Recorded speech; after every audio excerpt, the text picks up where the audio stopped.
তো এখন তরকারি বানাই তাহলে এই যে কাঠ এটা কি বটে জানেন না এটা তরমুজ কাঠ কাঠ জমে রোদ করে কাঁচা না পাকা পাকা আটা গো তাহলে যে সবুজে দেখাচ্ছে সবুজ তো উপরটা দেখা আছে ভিতরটা তো লাল আছে দেখ না তুই কাট না দেখি কেমন লাল ওঠে ভিতরটা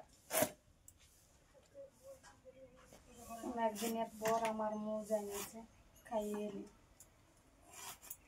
আচ্ছা লাল তাকিয়ে গেছে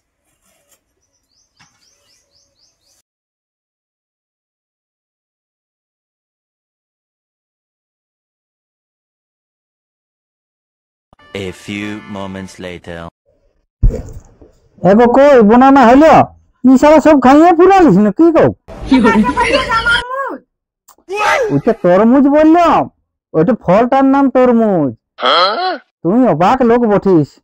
ওইটা তরমুজ লয় ওইটা আছে আমাদের সবাইয়ের মুজ তো একটা ছানাটার লাগিও রাখ আমাক লাগে রাখ আর নাই যা